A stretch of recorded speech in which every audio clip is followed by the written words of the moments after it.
ada Bang Ferdian, Bang Roni, dan Bang Maulana.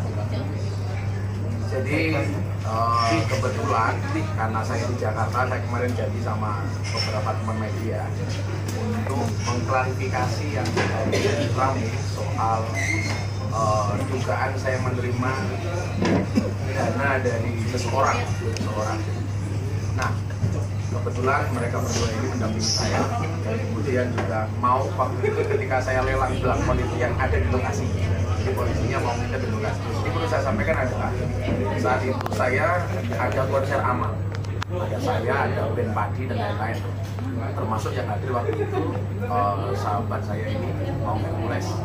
Nah, saya untuk dana amal ini melelang belangkon. Kebetulan ini bukan yang pertama kali. Saya sudah beberapa kali lelang.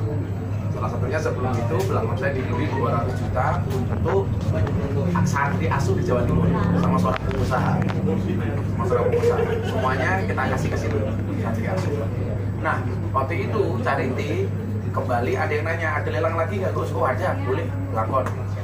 Nah, karena belangkon pertama saya laku 200 juta, maka waktu itu saya membuat harga terendah untuk bisa mengikuti bid itu harus ada yang berani nawar 200 juta. Setelah kita seleksi, ternyata ada dua orang yang nawar berani buka harga dasar 200 juta. Maka kemudian proses lelang itu terbuka dan live.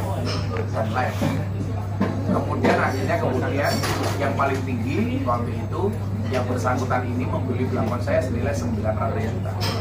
Dan uangnya langsung semuanya untuk cari. Jadi tidak ada serupiah pun yang kemudian kita pakai. Justru kalau ngomong ke pemakaian itu, dari 900 juta yang kita dapatkan, saya keluarnya hampir 1,5 M. Artinya saya tombol untuk cari itu. Sehingga kalau kemudian disangkakan saya menerima itu bagian dari TPPU, kok menurut saya belum ya. Dalam fikih Islam, ketika seseorang itu membeli, tidak etis ketika saya tanya begini, contohnya, ini uangnya halal apa haram? Itu nggak boleh. Dalam fikih Islam, ketika barang saya dibeli sama seseorang, saya tanya, kamu mau beli barang saya? Iya.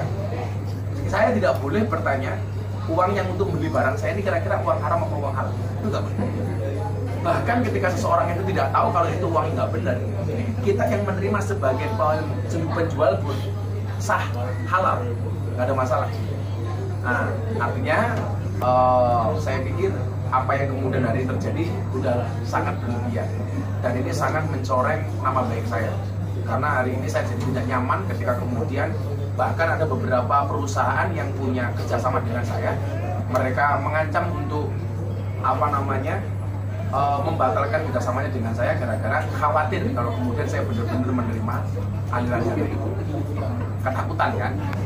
Sehingga ini secara materi dan imateri sangat-sangat berbeda. Terus itu melalui dana sendiri masuk ke sebuah yayasan lelang atau bukan nomor rekening? Waktu itu dananya karena panitia charity-nya itu minta masuk kita dulu, tapi kemudian langsung kita transfer. Dan itu ada buktinya semuanya.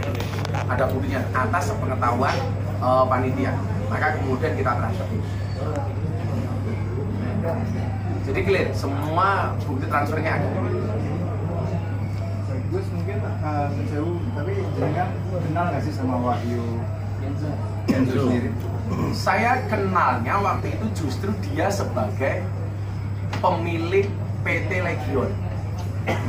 PT Legion awalnya itu PT Legion. Tapi setelah kemudian dia beli, kan saya jadi ngulik-ngulik. Sebenarnya ini siapa pesan beli mahal banget gitu. Ternyata satu, dia mengidolakan saya banget. Itu mengidolakan saya banget. Kan saya tidak boleh menolak siapa yang mengidolakan saya. Saya aja idolan.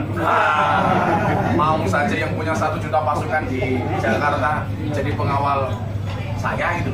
Minta diserahkan siap.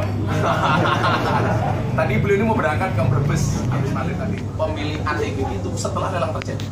Setahu saya beliau merugikan nama baik sih Gus ya, maksudnya secara imateri dan materi. Ada langkah berikutnya nggak sih dari Gus Miftah? Nanti soal langkah berikutnya saya nanya kepada teman-teman ATG di Bali Sarbini. Ada beberapa juga barang lain yang dilelang.